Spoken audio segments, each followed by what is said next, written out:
আসসালামু আলাইকুম। এখন শুনবেন সংবাদ শিরোনাম। সদরঘাটে ঘরমুখো মানুষের ঢল, লঞ্চে চাপায় 2 জনের মৃত্যু, চন্দ্রায় যানজট সত্ত্বেও অপেক্ষাকৃত স্বস্তিতে সড়কপথের যাত্রীরা।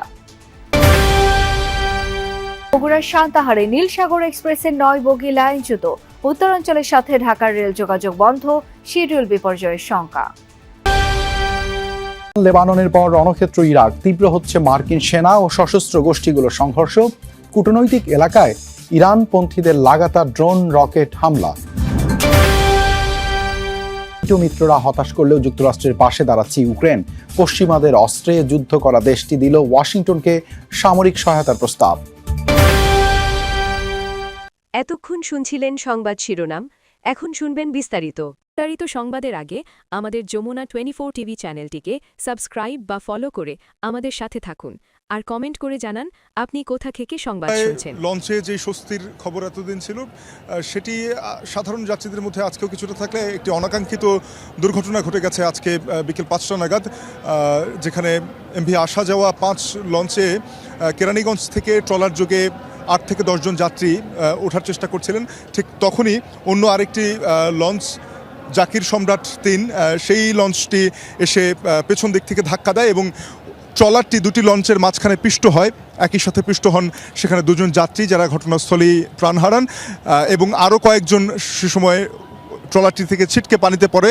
পরবর্তীতে তাদেরকে উদ্ধারে তেমন কোনো তৎপরতা আমরা দেখিনি, তবে একজন যাত্রী আহত হয়ে তিনি এই আসা যাওয়া লঞ্চটিতেই ছিলেন এবং সেখানে তাকে ফায়ার সার্ভিস উদ্ধার করে নিয়ে যায়। তিনিও গুরুতরভাবে আহত হয়েছেন। এছাড়া একজনের পা বিচ্ছিন্ন হয়ে থাকতে আমরা দেখেছি। তো একটি মর্মান্তিক ঘটনা বলা চলে। ঝুঁকি নিয়ে লঞ্চে ওঠার সময় আজকের এই চিত্র দেখতেই পাচ্ছেন যে যেই লঞ্চগুলো এখনও সদরঘাট লঞ্চ টার্মিনালে রয়েছে, প্রত্যেকটি লঞ্চের ছাদ পর্যন্ত বোঝাই হয়ে গিয়েছে। এতদিন পর্যন্ত লঞ্চ যাত্রায় যে স্বস্তির বিষয়টি ছিল সেটি আজকে অনেকটাই যাত্রী চাপের কারণে বলা চলে যে অস্বস্তিতে পরিণত হয়েছে। আমরা বিকেল নাগাদ দেখেছি যে বিকেল 3টা থেকে এই পন্টুনে তিল ধারণের জায়গা ছিল না, পুরো পন্টুন বোঝাই মানুষ ছিল। এখন যারা অনেকটাই লঞ্চগুলোতে জায়গা করে নিয়েছেন, তবে লঞ্চগুলো এখনও অপেক্ষায় রয়েছে ছাড়ার। আজকের দিনে 130টির অধিক লঞ্চ প্রয়োজন পড়বে বলছিলেন অভ্যন্তরীণ নৌ পরিবহন কর্তৃপক্ষ BIWT এর যারা দায়িত্বরত রয়েছেন তারা। একই সাথে তারা এটিও বলছিলেন যে এরই মধ্যে লঞ্চ 90টি লঞ্চ দেশের বিভিন্ন রুটে ঢাকার সদরঘাট থেকে ছেড়ে গেছে। তো এখনও পর্যন্ত অনেকগুলো লঞ্চ অপেক্ষমান রয়েছে এখনও, যেগুলো যাত্রী বোঝাই হয়ে রয়েছে। অনেক লঞ্চে ঝুঁকিপূর্ণভাবে যাত্রী হয়েছে। কিছুটা বৈরী আবহাওয়া দেখা দিয়েছে শাওন, আমরা দেখছিলাম যে বিদ্যুৎ চমকাচ্ছিল এবং কিছুটা দমকা হাওয়াও আসছে। তো এরই মধ্যে আসলে সদরঘাটের যে লঞ্চ যাত্রা, আজকে আমরা বাড়তি ভাড়ার কোনো অভিযোগ পাইনি, তবে ডাকবাড়ি এলাকায় নীলসাগর এক্সপ্রেসের 9টি বগি লাইনচ্যুত হয়েছে, আহত হয়েছেন অর্ধ শতাধিক যাত্রী। দুর্ঘটনার পরপরই উদ্ধার তৎপরতা শুরু করে স্থানীয়রা, যোগ দেয় রেলওয়ে কর্তৃপক্ষ ও ফায়ার সার্ভিস। আহতদের পার্শ্ববর্তী হাসপাতালে ভর্তি করা হয়েছে। এদিকে ট্রেন দুর্ঘটনার কারণে উত্তরবঙ্গের সাথে বন্ধ রয়েছে সারা দেশের রেল যোগাযোগ। ভয়াবহ দুর্ঘটনার হাত থেকে একটুর জন্য প্রাণে রক্ষা পেল ট্রেনের হাজারো যাত্রী। বগুড়ায় লাইনচ্যুত হয়েছে নীলসাগর এক্সপ্রেসের 9টি বগি। রেল পুলিশ জানায়, গেল কদিন ধরেই বাগবাড়ি এলাকায় রেল লাইন মেরামতের কাজ চলছিল। সেখানে লাল পতাকাও দেওয়া ছিল সাবধানতার জন্য। ভোরে ঢাকা থেকে যাত্রী নিয়ে নীলসাগর এক্সপ্রেস দুপুরের দিকে পৌঁছায় বাগবাড়ি এলাকায়। এ সময় সিগন্যাল অমান্য করেই দ্রুতগতিতে স্থানটি পার হওয়ার চেষ্টা করে নীলসাগর। রেলের এখানে কাজ চলতে, লাইনের কাজ চলতেছিল এবং সামনে লাল ফ্ল্যাগ দেওয়া ছিল, কিন্তু লাল ফ্ল্যাগ চালক লাল ফ্ল্যাগ দেখতে পেয়েছে কিনা জানি না। ট্রেন দ্রুত গতিতে আসার ফলে এই ঘটনাটা ঘটে। কালকে আগামীকাল হচ্ছে রেলটা ভেঙে গেছে 6 ইঞ্চি দিয়ে পেঁচা রাখা দিছিলাম, মিস্ত্রিরা সে কাজ করছে। লাল পতাকা ওই দিকে দেওয়া ছিল, সামনেও দেওয়া ছিল, 2 দিকেই পতাকা দেওয়া ছিল, কিন্তু পতাকা ওভারটেক করে আসা এই দুর্ঘটনাটা ঘটছে। সাথে সাথেই লাইন থেকে ছিটকে যায় ট্রেন। লাইনচ্যুত হয় 9টি বগি। আতঙ্ক ছড়িয়ে পড়ে যাত্রীদের মাঝে। বিকট শব্দ শুনে উদ্ধার কাজে এগিয়ে আসে স্থানীয়রা। পরে যোগ দেয় ফায়ার সার্ভিস ও রেলওয়ে কর্তৃপক্ষ। প্রায় 47 যাত্রীকে ভর্তি করা হয় হাসপাতালে, তবে পালিয়ে যায় ট্রেন চালক। আমাদের 4টা ইউনিট মিলে যে আমাদের রেস্কিউ কার্যক্রম পরিচালনা করেছি, সেখানে আমরা টোটাল 47 জন ভিকটিমকে হসপিটালাইজ করতে সক্ষম হয়েছি। ফার্স্ট এইডের কার্যক্রমগুলো চলছে। লেবাননের পর মধ্যপ্রাচ্যের আরেক রণক্ষেত্রে পরিণত হয়েছে ইরাক। দেশটিতে মার্কিন সেনা ও ইরানপন্থী সশস্ত্র গোষ্ঠীগুলোর সংঘর্ষ তীব্র হচ্ছে ক্রমেই। ব্যাপক হামলার শিকার হচ্ছে রাজধানীর মার্কিন দূতাবাস সহ বিভিন্ন কূটনৈতিক স্থাপনা। 24 ঘন্টারও বেশি সময় ধরে লাগাতার চলছে ড্রোন রকেট হামলা। পাওয়া গেছে বিস্ফোরণ, অগ্নিকাণ্ডের খবর। কিরকুকে ইরানপন্থী যোদ্ধাদের অবস্থানেও হয়েছে হামলা।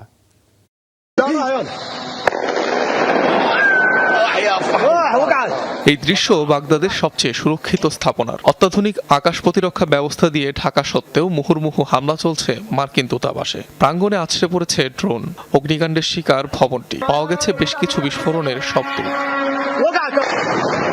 মঙ্গলবার থেকে বাগদাদের মার্কিন দূতাবাস লক্ষ্য করে লাগাতার হামলা চালিয়ে যাচ্ছে ইরানপন্থী একাধিক সশস্ত্র গোষ্ঠী। ছোড়া হচ্ছে ড্রোন, রকেট। তবে এগুলোর বেশিরভাগই সিরাম এয়ার ডিফেন্স ব্যবহার করে ধ্বংসের দাবি করা হচ্ছে। অন্তত 3টি ড্রোন শনাক্ত হয় দূতাবাসের রাডারে। 2টি ধ্বংস করা হলেও একটি হারিয়ে যায় রাডার থেকে। বাগদাদের অন্যান্য স্থানেও পাওয়া গেছে বিস্ফোরণ, হামলার খবর। বাগদাদ বিমানবন্দরে যুক্তরাষ্ট্রের কূটনৈতিক স্থাপনা লক্ষ্য করে ছোড়া হয় অন্তত 3টি ড্রোন। এছাড়াও শহরটির কূটনৈতিক এলাকাগুলোতেও অব্যাহত রয়েছে হামলা। এদিকে কিরকুকে ইরানপন্থী সশস্ত্র গোষ্ঠী PMF এর ঘাঁটিতে হয়েছে হামলা। অগ্নিকাণ্ডের খবরও পাওয়া গেছে। কুর্দি অধ্যুষিত ইরবিলও হয়েছে ড্রোন হামলা। ড্রোনের আঘাতে বিশাল এলাকায় আগুন জ্বলতে দেয়। পাইপলাইনের মাধ্যমে তেল সরবরাহ চালুর ঘোষণা দিয়েছে কুর্দিস্তানের আঞ্চলিক সরকার KRG। এই নিয়ে চুক্তিতে পৌঁছেছে KRG ও ইরাকের কেন্দ্রীয় সরকার। মঙ্গলবার সামাজিক মাধ্যম এক্সে তাদের অঞ্চল দিয়ে তেল সরবরাহের অনুমতি প্রদানের ঘোষণা দিয়েছে কুর্দিস্তানের আঞ্চলিক সরকার। KRGর প্রধানমন্ত্রী মাসরুর বারজানি। চুক্তি অনুসারে বুধবার থেকে তুরস্কের জেইহান জ্বালানি কেন্দ্রে তেল রপ্তানি শুরু করবে দুই দেশ। প্রাথমিকভাবে দৈনিক অন্তত 1 লাখ ব্যারেল তেল রপ্তানি করা হবে বলে আশা করা হচ্ছে। এতে মধ্যপ্রাচ্যে তেল সরবরাহে বিঘ্নের আশঙ্কা কিছুটা কমেছে বলে মনে করছেন বিশ্লেষকরা।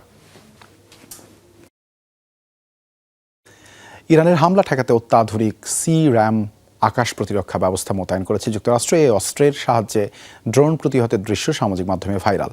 বিশ্লেষকরা বলছেন, আধুনিক যুদ্ধে ড্রোন, রকেট আর আর্টিলারি হামলা ঠেকাতে বেশ কার্যকর এটি। শক্তিশালী রাডারের সাহায্যে মিনিটে কয়েক হাজার রাউন্ড গুলি ছুড়ে শত্রু হামলা ঠেকাতে সক্ষম এয়ার ডিফেন্স সিস্টেম। রাতের আধার ভেদ করে ছুটছে বুলেটের ফোয়ারা। ইরাকের রাজধানী বাগদাদে অবস্থিত মার্কিন দূতাবাস ও গ্রিন জোনে ড্রোন হামলা ঠেকাতে অত্যাধুনিক এই সমরাস্ত্র ব্যবহার করে মার্কিন বাহিনী। যুক্তরাষ্ট্রের সমর ভাণ্ডারে থাকা অত্যাধুনিক এই আকাশ প্রতিরক্ষা ব্যবস্থার সংক্ষিপ্ত নাম সিরাম। অল্প দূরত্ব থেকে ছোড়া রকেট, মর্টার বা ছোট আর্টিলারি শেলকে ধ্বংসের লক্ষ্যে সর্বপ্রথম